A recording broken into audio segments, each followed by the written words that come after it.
G'day, legends, and welcome to the Pot Noodle on Celtic Down Under. I'm your host, Jared, and joining me tonight are Shane, Liam, and Johnny, and Shane's kangaroo. How are you, Shane? I'm good. Look, he's back. He's back by popular demand. He's got some pretty cool Celtic attire on to celebrate what was a wonderful weekend. But it was a Father's Day weekend here in Australia, so I caught up with the old man. Shout out to all the Celtic Dars in Australia. Hope you had a good day yesterday. It definitely finished on the right note, that's for sure. 100%. How are you, Johnny? Yeah, obviously I'm doing good. Very similar to Shane. I was celebrating Australia Father's Day, which was good up in Mount Tambourine. But watching the game at 9 o'clock at night was just cherry on the cake. It was brilliant. Yep, it was a great day for me too, and couldn't have ended the day in a better way. And then Liam, how are you over in Japan?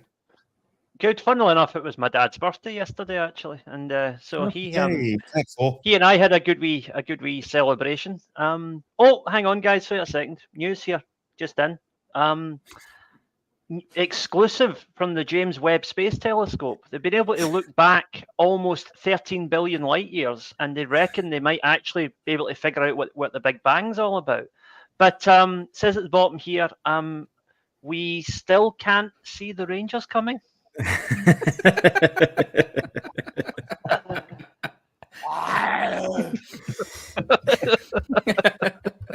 I was wondering where you were going. I knew there was some taking on a little journey. Where's he taking this? Where's Liam? No, good. All right, so everyone, thanks for tuning in as per usual, whether it's on YouTube or to the audio podcast. If you can, in the comments on the YouTube, let us know your thoughts on the game in general. Any questions or any topics or anything you want us to discuss on the pod, chuck it in there. We'll do our best to get to them. Want to make the episode, especially today, Thursday, and then next week over the international break. We want to make it as interactive as possible. So the more questions and things to discuss you put in there, the more tangents we can go off on, and could end up anywhere, to be honest with you, based on what Liam just said about some space telescopes. So there you go. So we all know the result. Celtic won, Sevco 0. I'm going to bring up the lineups because I said on the Thursday pod last week, if Scales is starting, I'm not going to be too confident. I also said that if Turnbull and O'Reilly are playing together in the midfield, I don't think our midfield will go too well because they're 2-1 paced. And then this lineup come out, and you had Hart, Johnson, Lagerbalke, Scales. Okay, there's one. Midfield, McGregor, O'Reilly, Turnbull. Here we go. And then Abada Maeda, Kyogo had no issues. And then you see our group chat, everyone's saying the same, and then the game happened. I will eat that humble pie. Anyone else want some humble pie after seeing that starting lineup? Oh, yes, please. Yeah.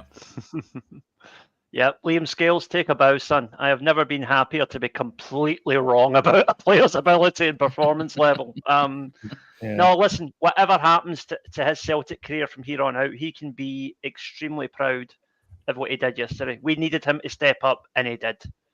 And he shut them out, especially in that last half an hour when it was getting a bit dodgy. Him, Joe Hart, both absolute stat. Joe Hart, I think, just edged it in terms of man of the match for me personally, but Scales was outstanding. Really stepped up and did exactly what he needed to do, and well done him. Yeah, we'll dive into each of the individual players a bit further on in the pod, but for me, Scales was my man of the match. And then we saw so we'll throw that in. Then we saw the Sevco lineup. So Bartland, Tavernier, Galton, Suter, Sterling, Jack Raskin, Cantwell, Matondo, Roof, Dessers. So realistically, they're at full strength. The only one question mark is Sterling or Borna Barisic. That's the only one for them, is potentially not being at full strength. And we're probably at 50% of our overall squad when you look at who we had missing. So what do we have? No Carter Vickers, no Naroski, no Hatate.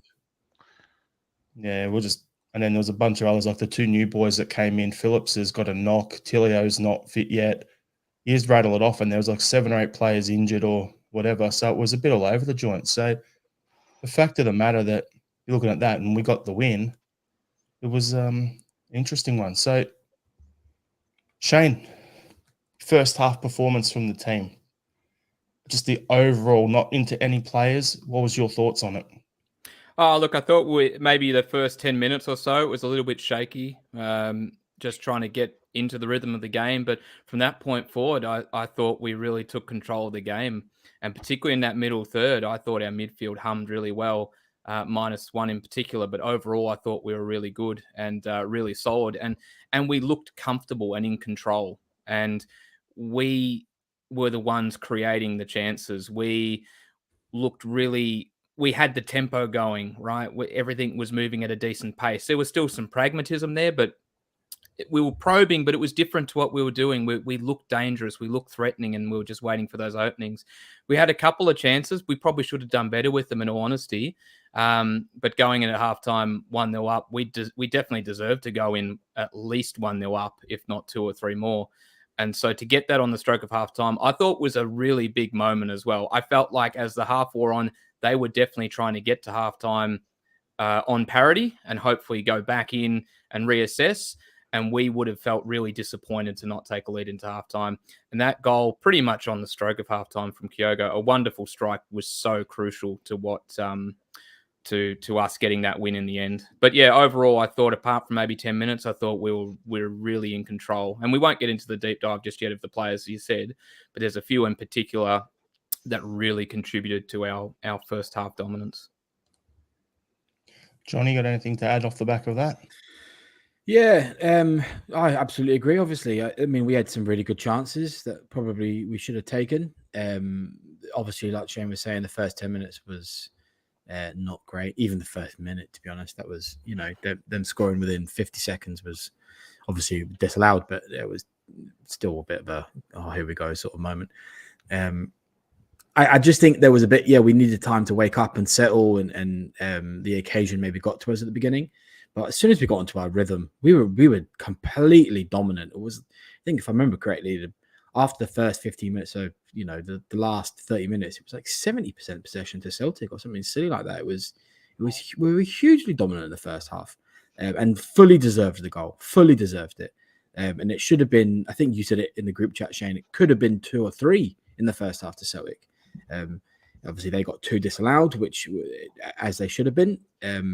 But overall, I thought that the first half performance really saw how, when we're all actually, all the gears are going and the machine is working, actually the type of Celtic that we might see, which is a very possession heavy, but still some really direct football, which is what I really wanted to see. That was, I was glad that we started to make some really direct passing, and it seemed to work. So, yeah, good first half. And Liam? Yeah, I just to kind of run along with what Johnny said there, I think that it's really telling that the team seemed to be playing with a lot more freedom in that first half. The fullbacks were a bit more untethered, able to break forward. We'll talk about individuals later on, but you could clearly see both fullbacks were a much more comfortable being able to attack a bit more. The press was quite apparent in the fact that Tavernier could not get forward at all and do anything meaningful, because he is much better utilised for them as an attacker than he is as a defender, in my opinion. But he was completely played out of the game. And yeah, when the goal came, it was not like a smash and grab against the run of play. I'm sure the BBC will edit it with the 2 chopped off Rangers goals to make it look like we robbed them, but that's not the case at all. As we said, the stats show we had more shots, more possession. We created more chances, more legitimate chances. We bossed it. And to be honest, 1-0 flattered them at halftime. Yeah, I have to agree. Like, for me, Liam, I was like, the first goal went in, and I was like, the one that they scored early on, I was like, no, that was offside. So I was like, the only thing I need to see is which half was he on? Was he on the defensive side of halfway? Because if he was, you can't be offside in your own half. That was the only thing. I was like, okay, he's offside. He's got to be. Let's just see where he is. All right, cool. No stress there. what annoys me is because of VAR, they keep the flag down and just let you play out and play 2 more passes, and then they finally pull it up. And I'm just like, isn't it supposed to be an advantage? Like, okay, you play it offside, you know it's offside, but then if he makes an extra pass, he's no longer the guy taking the advantage. His team is. So put the flag up and pull it back, rather than letting him go, put the ball in it, and then that happened. However, on their second one, they ripped a flare, and then and then there's a wide shot of a flare ripping in the background, and them all celebrating and all that sort of stuff, and it was just hilarious. So it did kind of make for some spectacles, but yeah, we'll talk about the best thing to watch was when the second goal was disallowed and they all cheered. That was pleasant to watch. Yeah. I very much enjoyed that. I think Kyogo. Actually, I said that to my dad at halftime. I said, "How many daft Huns still think it's one each?" I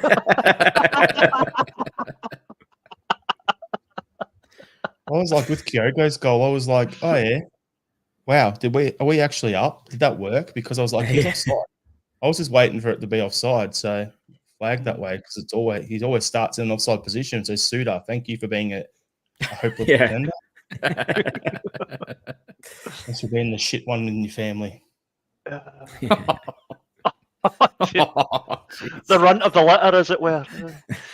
I went there. No. Yeah. Shane loves it. He knows what it's about.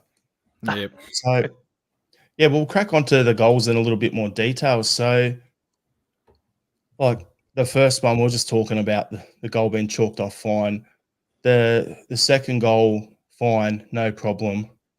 But then we can talk about the second half as well while talking about the goals, because in both halves there was quite a few chances for both teams where they look like, we're saying they've recruited a bunch of hammer throwers and, they're tall, but most of their chances came with the ball at the feet. And for me, I found like they struggled. Like case in point, who's that? Number 14, the big lump of a guy who tripped over his own feet when Hart made himself big and put the ball out. Was that Lammers? Lammers, that's the one. Yeah. Aye. Like guys like that, like he's a big lammer thrower, not a hammer thrower, like hopeless. So these guys, they had that. We had like a bunch of missed opportunities. Like later on, we squared the ball up to O. Instead of trying to pass to Yang, he should have taken 2 steps forward and just blasted a shot in. And in the first half, we had one where Kyogo shot it where he should have passed it. So there was a few of those things. So both teams had their missed opportunities. But Liam, if you want to jump in and just talk about goals, missed opportunities, and all that. I was just going to say that when I think of Lammers, when I first heard of him, I thought that sounds like sort of a public schoolboy nickname. It doesn't sound like a real name, It's, yeah, it does actually. Yes. Here's Lammers stepping up to the crease to play cricket for England. That's kind of what it. And he might as well have been playing cricket for England with shooting like that. Oh, we've lost his audio, have we? Liam's gone. Oh, we certainly have. Yeah. No, we can't hear you, Liam. Shane, jump in. Well, for the missed chances, like both teams, like we had a couple. We had a couple in the first half. I'm distracted because he doesn't know. I feel guilty. I'm talking over the top of him, but he doesn't know. I'm just letting him know in the chat. Look, we had a couple of chances in that first half that Kyogo probably should have done better on in the first one. He's realised that he should have done better on, really. He looks like he's just gone to almost, I don't know, backheel it in or something like that, or flick it with his non-preferred. And there was another one where he's one in with the keeper where it drew a save from Butland, but he probably should be doing better. The one that definitely sticks in my craw is definitely the O one, where he had that opportunity and looked to play it with the outside of the foot across instead of taking a shot. But what's interesting there, the pattern there is the chances that were missed, even, both sides of halftime, they were our chances. The only one I can really think for them there was a couple of saves that Joe Hart had to make, and then there was the one against Lammers, which was a real clear-cut opportunity that that they probably should have done better with, in all honesty. But overall, I thought that played into our game management of the second half really well. Like, there's no doubt things changed at halftime. They tightened up on our middle third, and we weren't able to exert the same kind of control. But at the same time, I don't think we were ever holding on. I think we merely stood up to the pressure that they brought upon us. And we defended really well. We never looked, in my opinion, shaky. We seemed to still have it under control. And we looked great on the counter. The amount of times that they sort of committed numbers forward, and Tavernier was really pushing forward in that second half, irrespective of the space he left behind. We were then exploiting the space he left and creating a couple of chances. We could have genuinely been out of sight. And of course, you look back on it in reflection and say we could have done better. But, overall, I think that just continued to speak volumes of how well we played across the full 90, to be honest. Yep. Well, Liam's dropped out while he fixes his technical difficulties. So you got anything you want to add to what Shane was saying there, John? No, I was very astute. The only thing I'll probably add to it is there are still mistakes in Kyogo's game. It's purely down to his decision making. But I think if you get like top flight strikers, it's 1 out of 3 chances that they score, and I have no idea what Kyogo's is, but he's probably pretty close to that. So, you allow for them to be able to make split-second decisions and make a mistake because it's the movement of the game and stuff. So there has, as Shane was saying, there's a couple of moments when Kyogo should have just buried it, or he should have cut across, or but at the end of the day, he scored an absolute worldie, and he won us 3 points. So it's all peaks and troughs, and so to speak. But yeah, I think like we've been saying, it just goes overall. It says a lot about how this wasn't our first team. This wasn't our strongest side. And even though we only scored 1 goal, we should have had more. We had missed chances. So what I'm going to do is I'm going to bring up some comments. So I'm going to bring up something about the goals, and then we will jump on to some of the comments and bring up, because there's a bunch of them there that are there that we'll bring up for a bit of a laugh and to chat about. So off the goal, the second disallowed goal for the Huns yesterday, it was quite hilarious to me that, of all people, you had a VAR ref who's a Hun, the main ref's a Hun, the fourth official's a Hun, and then you get Bobby Madden, aka Bobby Mad Hun, online, jumping on and actually saying the ref's got it right. So he put this up. So in 4 different 4 posts, like pictures, saying exactly this: defender is in control. The next step that they look for is, this is the important part: the attacker has not played the ball at this point, and he puts his foot in between the defender and the ball. It's a foul anywhere on the pitch, no matter what happens thereafter. Had the attacker played the ball before contact, fine, but he was never in control or possession. That's the main part. Then the third point is, live, like most people watching, I would never think foul. Naturally think he's pissed about and being caught on the ball. It's pretty much what I thought. Yep. But when you have VAR and all the angles, you can't allow a goal when you have that evidence. The defender's action is to play the ball. Oh, I put in the wrong order. So you go. That was actually the second one. So I put him in the wrong order. So realistically, that's what you're saying there. Bobby Madden, rules of the game, is showing us all that, he kind of actually does talk some sense occasionally. Wow. It's a scary world when we're all like, yeah, Bobby Madden. Yeah, that makes sense. I agree with you there. But when he breaks it down like that, you go, okay, this is what the ref's looking for. This is what the VAR ref's looking for. This is what they're reviewing. But when he came out, the ref, and he pointed to the it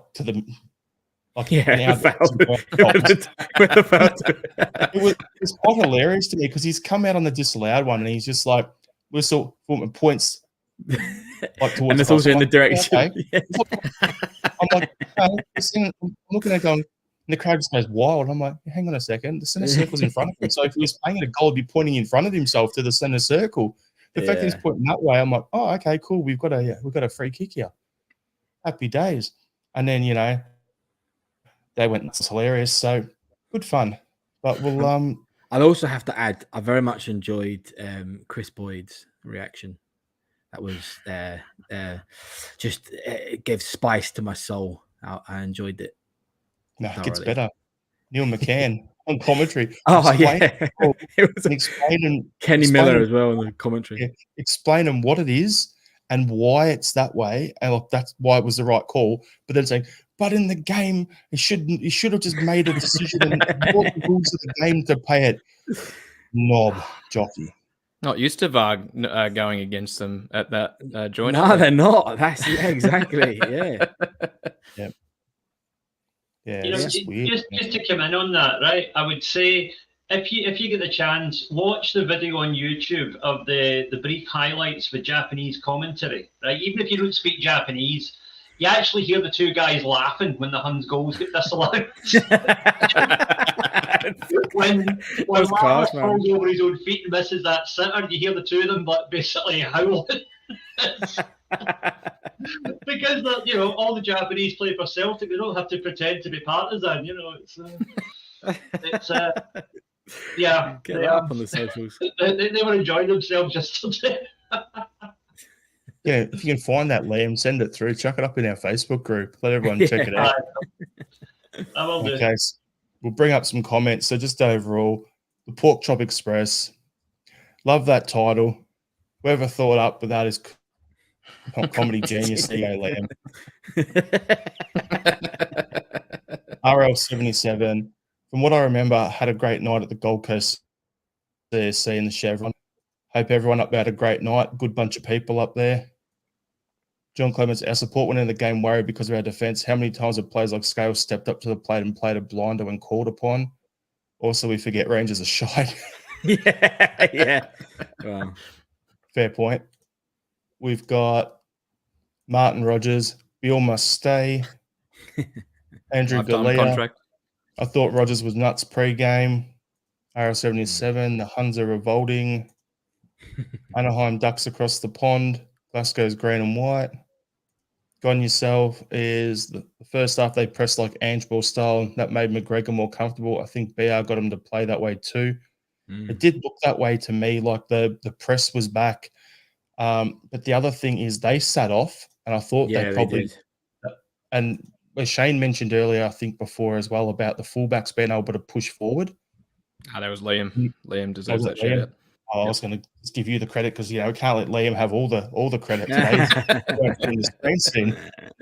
But on that point, because they looked to come and attack us, it actually opened up the space. So it was good to actually see, not two rows of like a row of 5 and a row of 4 sitting in front of us, blocking it up. It was good to actually see a team come to play, and then they just left with Kelmack way too much space to just tear them apart, which was great. So these games are won in the midfield. I've said it before. It entirely depends on whose midfield is outplaying the others. And they did the stupid thing, as we said. They set off McGregor and he just dictated the game. The funny thing on that point, though, John, is I won in the midfield, but I felt we were a man down in the midfield in the first half because Turnbull was just an empty jersey to me. And we'll touch on that when we get into the individual players in a minute. But I thought, it was really O'Reilly and Kelmack running the show in the middle of the park, and there wasn't another midfielder in there. I sat there at one point. It was like 32 minutes in the game, I think it was. I remember looking at it going, can't remember the last time I saw Turnbull on the ball. And usually, if you haven't noticed someone on the ball, you at least hear the commentators say their name. Didn't get either. Yeah. Yep. So bring up a few more comments here. Andrew Galea, very happy to see O'Reilly playing closer to McGregor. Michael Ross is calling it early. Peter at Sevco, they're angling for Beale sacking 4 games into the season. We'll be discussing that a little bit later too. We've got some good stuff for you. Michael Ross, I'll admit I was wrong about Scales. Just going to bring through a bunch of them. So there's a few for Scales here. And Michael Ross has got a comment when it comes up. Come on.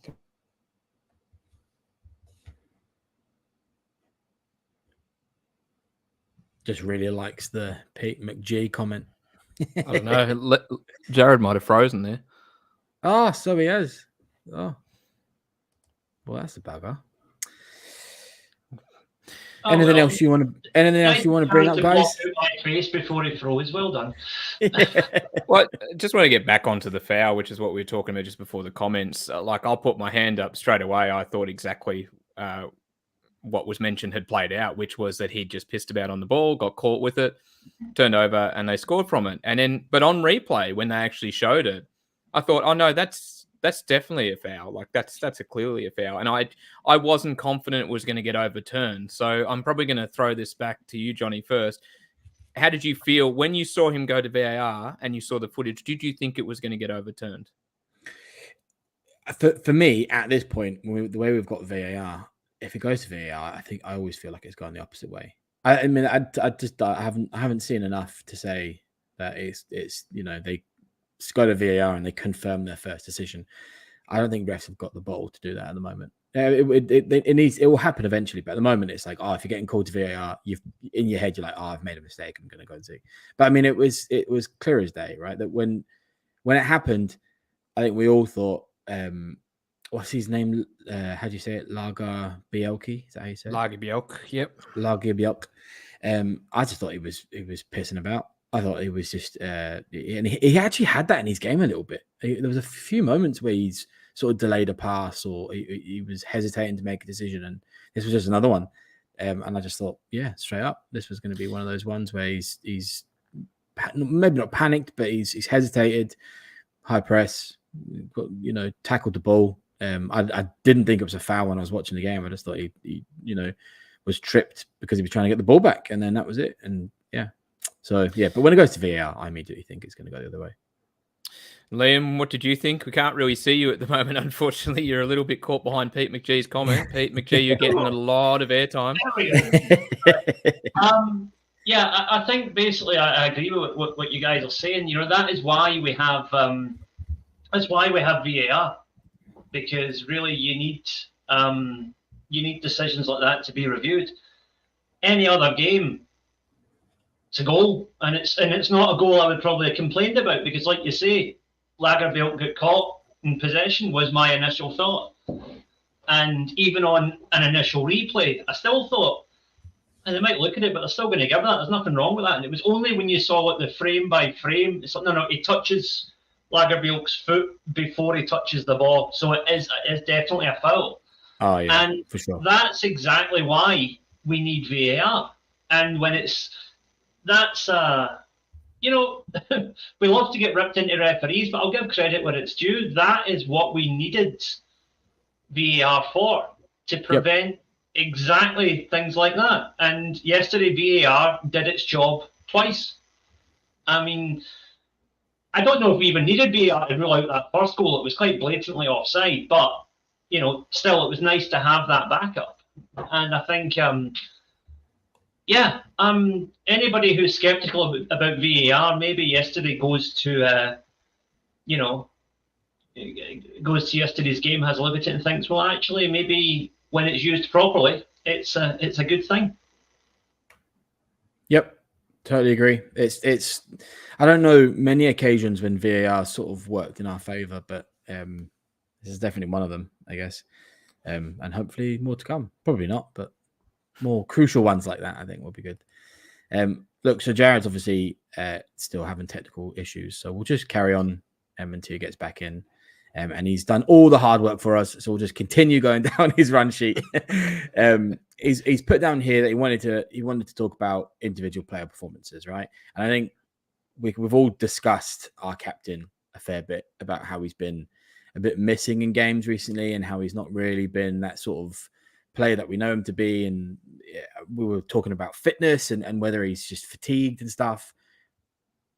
Liam, how did you find Calmac's performance? Did you find it back to his former self, or do you think this is just the beginning of his upward trajectory until, as fitness gets better throughout the season?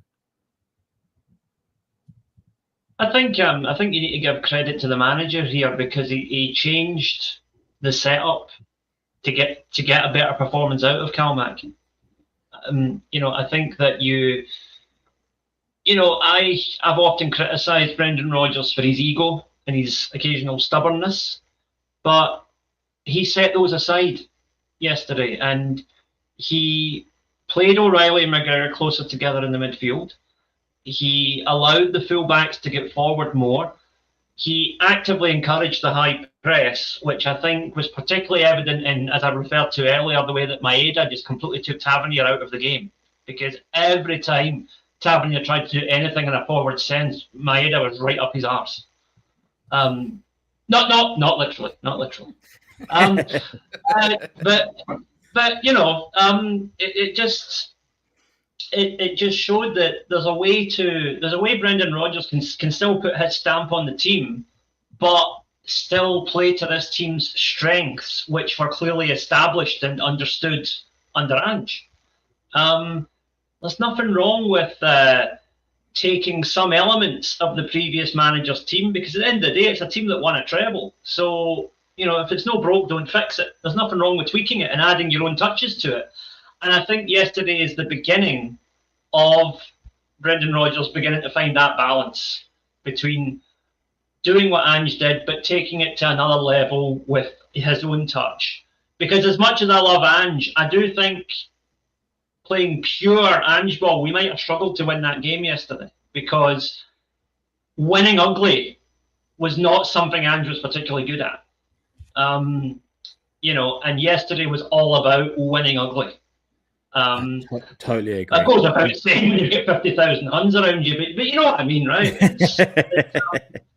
I totally agree. There's definitely moments with Ange ball where because he wasn't possession obsessed, it meant that we were quite wasteful with the ball. So it was always direct, attack, and it meant that we would, you know, occasionally having these very direct passes that would just go absolutely nowhere, and then we would have to, you know, completely turn around and get the ball back again. And I totally agree with you. Sometimes a balance between the direct passing and possession football is exactly what we need. And what we needed is actually somewhere between Rodgers' first stint and Ange ball. And we're starting, maybe we're starting to see that. Maybe we have to see a few more games to see that. We've already mentioned him, and Liam, you've kind of commented on his performance as well. But Shane, Liam Scales, his performance was outstanding, and it was just not what we thought we were going to get from him. We very much thought we were going to get a similar repeat to his first stint, and we just didn't. We got someone who was very level-headed.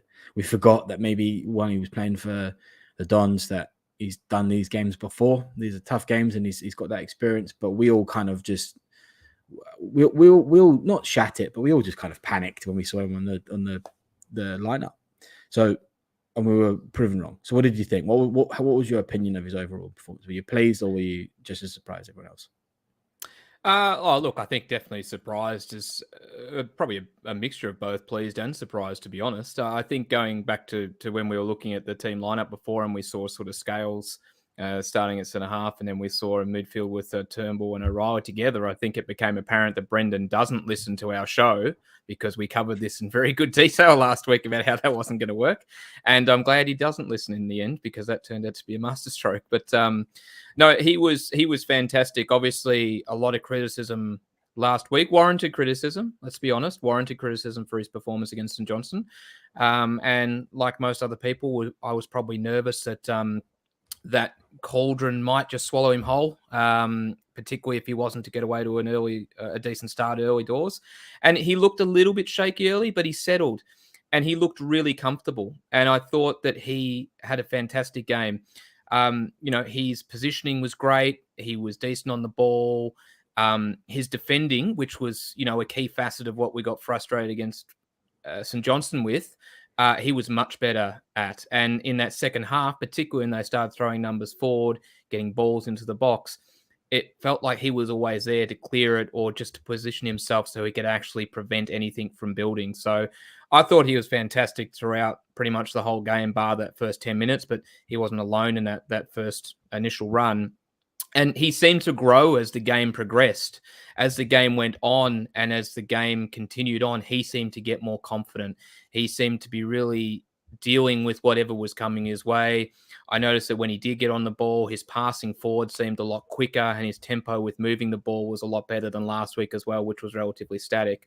And there was a moment late on in the second half, sort of very similar to last week against St Johnstone, where sort of the ball was played over the top and he was coming to meet the ball. And I can't remember the name of the Rangers attacker who was running onto it. And they were both going to get there at the same time. It was very similar to the incident last week with Costello where he tried to nod it past him with the head and end up getting turned inside out. But this time he gets the foot in, he knocks the ball out, and it just allows the rest of our back four to reset. And he just did his job, and he did it effectively and very well. And good on him. People might think when we go in and we critique that it's an enjoyable thing. It's definitely not. We want to see players be successful. We want to see them play well, and we want to see them grow in the role. So we say it how we see it, but we never want to just rule them out. And I'm so glad he was able to come in yesterday. And in an environment like that wasn't an easy thing to do. And he really stepped up to the plate, and credit to him. And if I could just pick up on something Liam said earlier, about the result yesterday. I mean, anytime you go there and you win and you take into account that there were no away fans, it's a massive result, but it even feels bigger than that. This result yesterday and the performance felt almost a little bit like a circuit breaker. There's been a lot of negativity, warranted negativity and warranted criticism up until this point, but it almost feels like after yesterday, we've hit the refresh button or we've hit the reboot, and it feels like this is the start of something from this point forward. So there's a hell of a lot of optimism now based off of what we saw yesterday. And I'm really excited to see what comes from here, because I think this is now the start of something. I totally agree. And what we also really don't realize is that Scales has got a lot of versatility. So he might have a big role this season, especially in the Champions League. I know you spoke to him, Liam, but do you want to add anything about Scales' performance? Yeah, I mean, he can also play left back, which is another consideration. So we actually do have 3 left backs available to us. Although I think Greg Taylor played probably the best game he's played all season yesterday. Again, just quietly effective. And yeah, I thought Scales was the one that I was really worried about, because I have, I've said it before. I didn't think he was Celtic class. And someone said to me, define Celtic class, which, is a valid counterpoint. But yesterday, he did exactly what he had to do and did it very well. He's obviously been, there's obviously been some training and some input there in training in midweek where he's been told, look, just focus on the simple stuff and just do it, do the simple stuff and do it effectively. Don't worry about any fancy stuff. Just the minute the ball comes near you, just get it away. And he did that plenty of times yesterday, and it was clear to see that he grew in confidence as the game went on. We were looking to Lagerbielke as a new signing to kind of be the one who would marshal the defence, but Scales was the guy who ended up bossing it. But also a word about Alistair Johnson. That guy he's fast becoming one of my favourite Celtic players. I tell you, I just love his aggression, his effort, and he's such a good attacking option. He gets up, and the balls he puts across, and the passes that he's able to play, again, really takes the pressure off. As much as you want a solid defence, you need solid balls out of defence as well. And I think, Johnson and to a lesser extent, but still pretty effectively, Taylor, were both getting up and supporting the midfield yesterday, which again was a bit of a flashback to last season, where you could almost see the more relaxed approach that McGregor and O'Reilly were able to take, because they knew they had that extra cover there. And it was really good to see. It's hopefully the start of things coming together. But, we still have a wee bit to go. I think we do need to accept that, yes, we did really well yesterday with a skeleton team to go out. Ironically, a skeleton team beating a shower of zombies, but there you go. How much of it is down to us really digging in and putting in a great performance? How much of it is down to them being utter mince? That is, that's something that will tell as the season goes on. I think if I was Aberdeen, Hearts, Hibs fan watching that yesterday, I'd probably be feeling a wee bit frustrated, because I'm thinking, God, see if we just had like 10 or 15 million quid, we could probably challenge these two, because neither of them look any great shakes at the moment. that's the thing. You would probably think just a wee bit of investment in one of those teams could possibly mount a challenge based on what you saw up until yesterday for large patches of the game where neither team looked that great. It was very much a battle of attrition yesterday. But the reality is we are not going to play that badly again against Rangers this season. Totally agree. They had pretty much their full strength team against us. So they're not going to get any better, at least until January. And, by then we will probably be, if things continue along the current trajectory, we will probably be about 10 points clear in the league by then. And it will be game over for them. And I think they'll be looking at a new manager. But the problem is, of course, if they do bag the manager, who's going to want that job? Because it's a poison chalice. You've got no money. You've got an extremely entitled and, a fan base with a completely misplaced sense of self-importance and belief in, this "we are the people" mentality. That doesn't mean anything, guys. It doesn't get you anywhere, right? Well, how are you going to win this? How are you going to win this game where you're expected to lose 5-0? Oh, because we're the people. No. PSV proved last week that that does not stand up when you play a class football team. And honestly, if we continue on the upward trajectory that we're on now, and if they even just maintain the current level that they have, we are going to absolutely scud them next time we play them. It could be like 5 or 6-0, genuinely.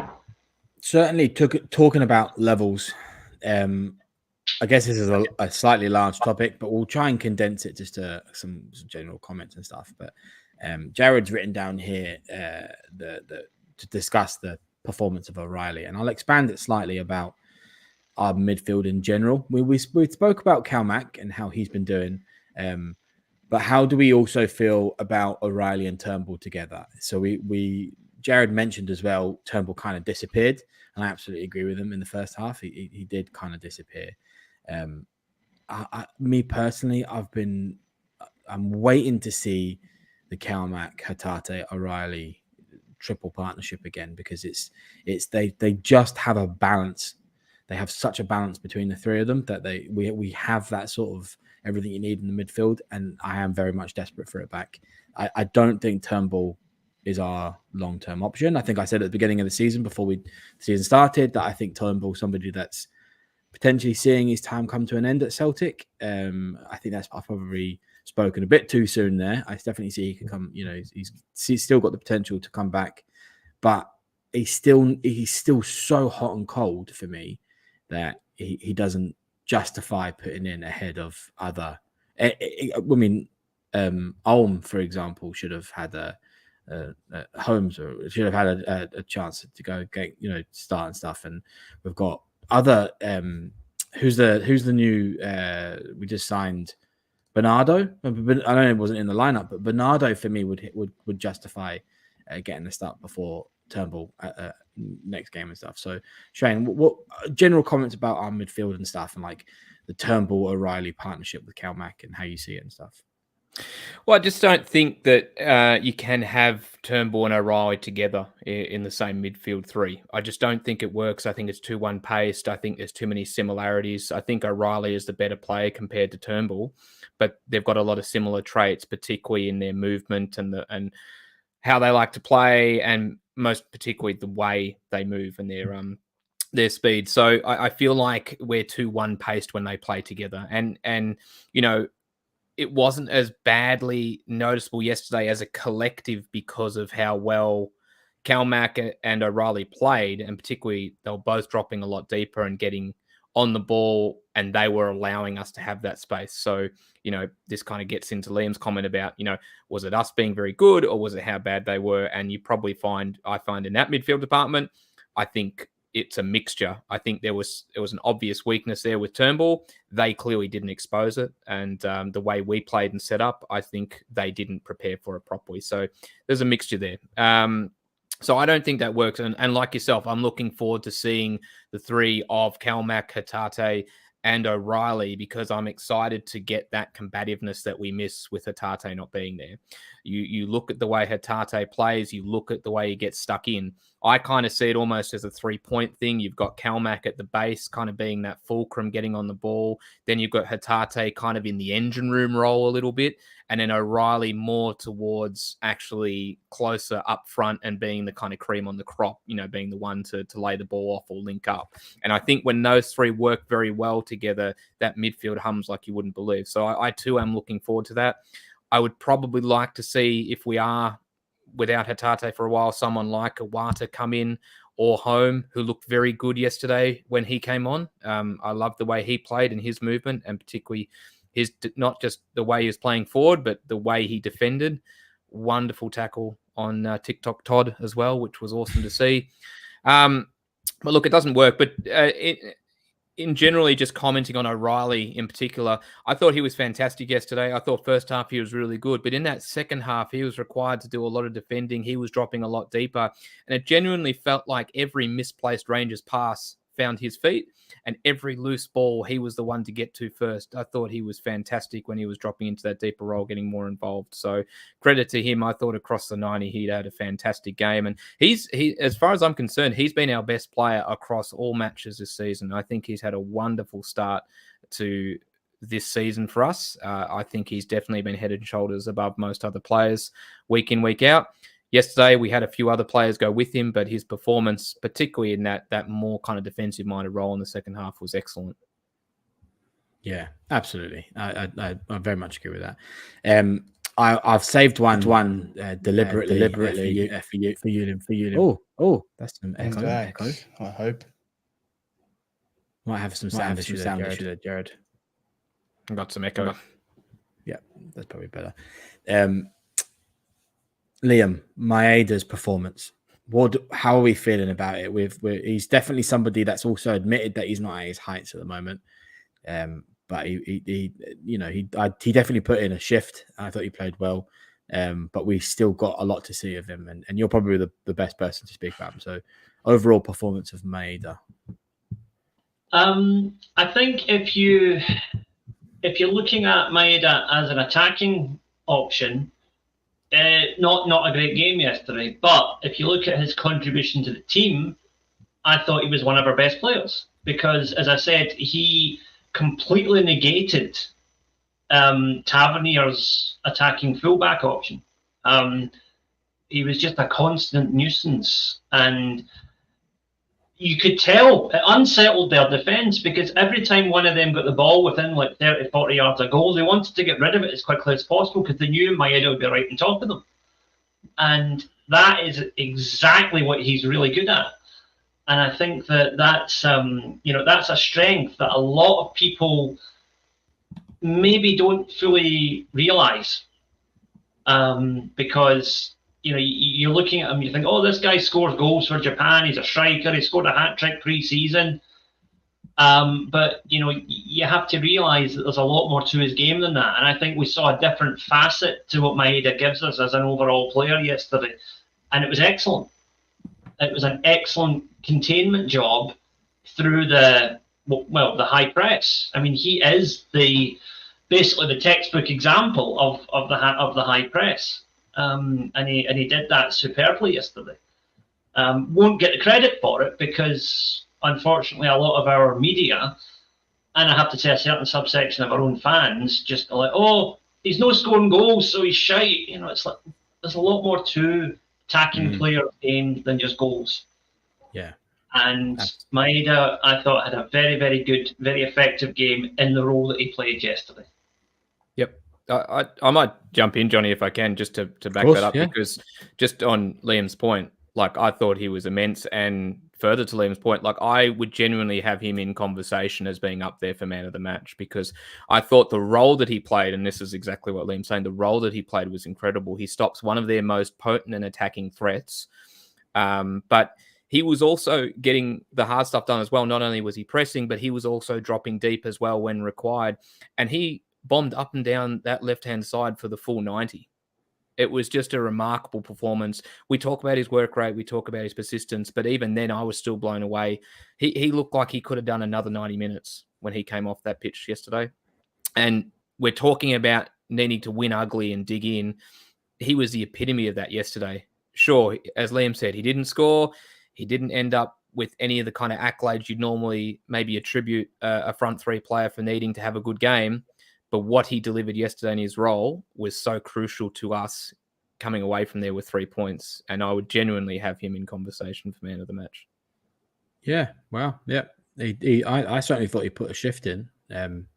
So yeah, and you'd never drop him. His movement and stuff is top class. So yeah. Look, and you're absolutely right. When it comes to strikers, everybody wants to see everybody score goals and stuff. And I think Rodgers will probably expect that from his wingers as well. So whilst Jared just sort of gets himself settled, we've really got only 2 topics left to discuss. Liam, you kind of mentioned it. So I will bounce back to you, Shane. Is he going to last? Is Beale really going to last to the end of the season? Is he getting the boot? Can they afford it? Is there any actual options for them, or are they going to have to just grin and bear it and just stick with Mole Man? I'll start by taking my green and white tinted specs off and look at this from an overall point of view. No, I don't think he does survive this. This one, the PSV result and the performance hurt. This one really stings for them, and you can tell by the reaction at full time on Sunday that this one is going to stick in the craw for a long time, and I'm not too sure it's recoverable. If you look at it from their point of view, they got scudded against PSV. They're coming home against us, who they would have deemed as a bit of a second string Celtic team that weren't in good form necessarily and had a lot of injuries and sort of a fair bit of negativity around. They, I think, as a fan base, would have been expecting a performance yesterday that was kind of at us straight away, not allowing us to have the control that we had, really putting us under pressure, showing that it was a response. It was said that they were going to respond, and they would have expected. And that first half was anything but. I think tactically, Brendan completely exposed Beale for being tactically inept. Brendan completely got him there. Second half, slight improvement, but not much. They would have expected so much more. So I think on that basis, no, I can't see him surviving much longer. I think his cards are marked now, and I think it's just a case of when, not if. I'd say I think he probably gets through this week, but I'd say the next bad result is he's out in the door. Who comes in, I don't know, but they won't be able to persist with him at the helm. It's not just that though, Shane. It's also, you got to look at it and go, if he gets the sack and it's his coaching staff goes, then they've got to try and, probably pay compensation to bring someone else in. Then he's got to bring his staff in. Then they're going to need, that new person coming in is going to want a war chest to reshape the squad in their thing. And then the vicious cycle continues for them, which I don't mind because it's just going to put them in the grave again soon enough. But at the same time, it's just like, what are they, printing Monopoly money or something like that? It doesn't make any sense to me. But what I did was I put together a collection of some follow things and some tweets and a few things just for a chuckle on that as well. So we'll get stuck in. So Beale has failed every single test as Rangers manager that has mattered. Pathetic. Act now before it's too late. And there was another one. Beale does not recover from this. Don't give what any Rangers fan says on Twitter. He simply cannot remain in charge. And on the follow ones, you got, I think, the sack Beale. At the point this was done, 941 votes total. 870 of them were to sack him. Only 71 to keep him, so 7.5%. And then underneath it, no point in delaying the inevitable. Sack him and the wankers who thought someone who had managed QPR for 5 minutes was suitable candidate to be the manager of Rangers. Can't bear another psycho babble interview in that stupid Mockney accent. I The next one, sack him and sack Bessers. Just accept the 4 million loss. He's done so much damage with the last transfer window. I feel any manager coming in will struggle. Standing at the side with a silly smirk, 1-0 down to Celtic reserves, embarrassing, needs to go. Should have never appointed him in the first place. Too many held onto this idea that he was the brainchild under Gerrard. Beale can't survive. There's absolutely no way. Get this Cockney charlatan to fuck. And this is my favourite one, Paddy Power one.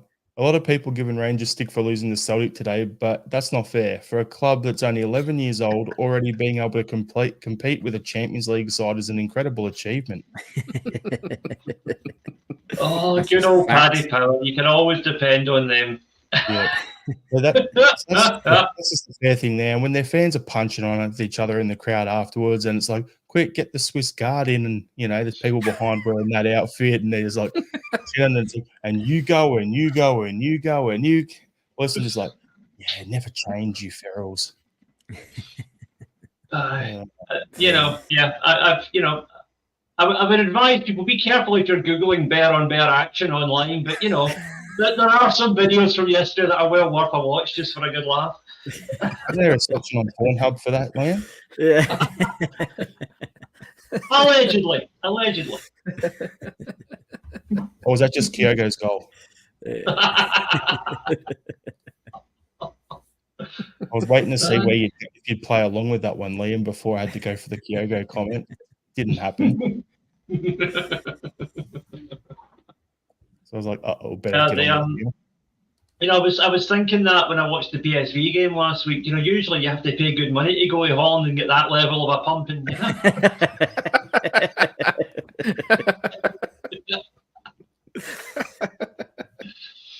We got some comments here. Beale's like, Sevco have that many more managers on gardening leave that they could run the Chelsea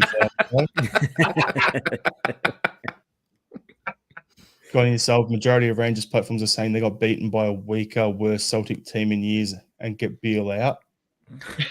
Pete McGee, they were so pissed off with Beale they thought to chuck bottles of Bucky at Joe Hart. And the best one of the lot, Lord Flashart, is McCoy still on gardening leave. Have Strathclyde Police responded to the missing persons report for Todd Canwell yet? I can find him on TikTok, apparently. That's what. Yeah, quiet on there, apparently. Okay, last thing we'll talk about on the pod is the Champions League draw. We'll just quickly chat on that. So, Feyenoord, Atletico Madrid, and Lazio. To me, I think that's a pretty decent draw, all things considered. I think second and third place are there to play for. I think Atletico Madrid will be the top dogs in the group. Lazio are in some decent form at the moment, but if they come second, then it's down to us and Feyenoord for third. So I think it's a very open group there. What's your thoughts, Shane? Oh, I totally agree. No, I think that draw has been pretty kind to us. And, if we get our act together from this point forward, we should genuinely be looking at European football post-Christmas. There's no reason why we couldn't. I mean, second, okay, that'll be a battle, but definitely in that group, finishing third, we should be absolutely aiming for at the very least. So, it's been very kind to us. So I'm looking forward to that kicking off. Johnny? I kind of disagree slightly. I agree that it could have gone a lot worse. I think generally speaking, obviously this is Champions League and it's only gotten harder over the past 5-8 years, something like that. I mean, Atletico Madrid, Lazio, and Feyenoord. I mean, Feyenoord won the league. Lazio, I think they came second or third, and second, and then Atletico, did they not win it, or did they come second? Third. I mean, so these are top teams. I'm not saying that we're not capable of getting a third. I just don't think it's necessarily a given. I would have said in comparison to the team that we would beat Lazio last time, we were probably slightly behind that level. Maybe not a lot, but slightly behind that level. So it's going to be difficult. Feyenoord might be the one that we could potentially take some points off, and I think Atletico Madrid just taking points off them would be getting a point home and away would be fantastic. It's still going to be difficult. I just don't think it's an absolute given that we're going to get second or third. And I think if we get football beyond Christmas, that is a big achievement in this group. but it still could have been a lot worse, and it would have been a write-off. So, yeah, we've got some comments here. So, Michael Ross, all those teams are better than Shakhtar. yeah, that's my point. Asia's Lazio's gettable. Their XG data from last season suggests they're mid-table. Then you've got Gone Yourself is will be a completely different team by Champions League and for the better. Mickey Moynihan after bringing up 2 games against Lazio will be tasty. Mm. Then you've got one. Can't see us picking up any points away, so it's going to have to be at home. Yep, it's going to have to be Park. Fortress Celtic Park. So let's see what we can do on that. Hasn't been like that for a long time. We still haven't really had the old Fortress Celtic Park. So hopefully this season, that's also an achievement, is to make that back the way it was. I think that's the key. All 3 of those teams were capable of doing some damage to them at home. Feyenoord away, possibly nick a draw. Atletico Madrid away, I think we'll get a do in there realistically. Lazio, well, we beat them before. We can do it again, and I'll certainly if we beat Lazio, whatever else happens in the group, I'll be happy with that. Just if we can beat that one, I will be happy. Look, it's an adventure. Just enjoy it. Remember that people talk about the glamour ties versus the group you want to get out of, right? And a lot of the commentary in the last week or so has been like, oh, this is a group that we might be able to get out of. And it's like, realistically, I don't think so, right? I think that 3rd place is the best we'll get. But, I could be wrong. But what I would say is you get the same amount of money in the Champions League for beating Feyenoord as you do for beating Real Madrid. So it doesn't really matter who we get. The important thing is getting some points on the board, because every point is mega bucks at that level. It's not just the money, Liam. It's the coefficient points too. I was gonna say that as well. Yeah. Yeah, exactly. That's probably even more important, because that opens up much more guaranteed revenue further down the line. So yeah. We've got a bunch of coefficient points dropping off at the end of this year and next year. So realistically, if we don't start picking some up this year and next season, then if Scotland was to lose its automatic spot and we were to go into qualifiers, we wouldn't even be a ranked team in the qualifiers. At the moment, we had like 34 coefficient points. I think in 2 years' time, we're down to 14 if we don't pick up anything. So it's going to get pretty brutal unless we start to get some wins and keep the coefficient up. Plus the money that comes with that's a bonus. Yep. Agreed. But anyway, we'll leave that there. Thanks everyone for tuning in. Thanks guys for keeping the show running. While I had technical difficulties again, I want to throw my laptop against the brick wall right now. So good fun.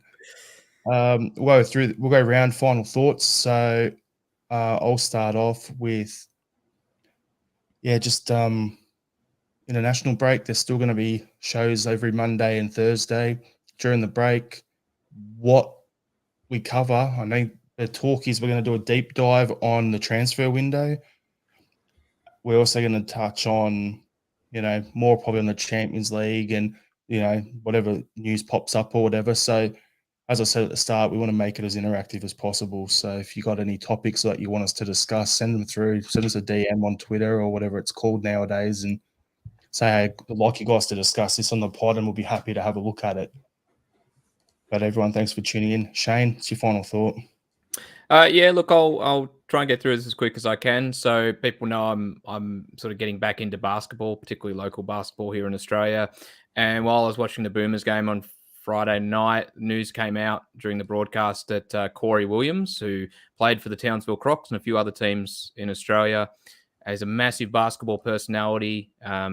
He was a great player, and he's great for sort of bigging up the game in Australia, does a lot of media work, really celebrates Australian basketball. Came out that Corey is battling colon cancer.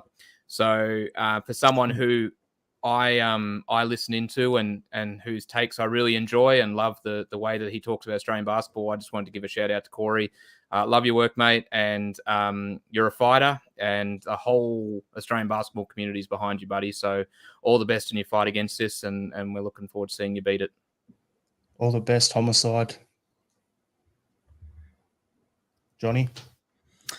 Not really much. As way of a final thought, just had a 3-day conference.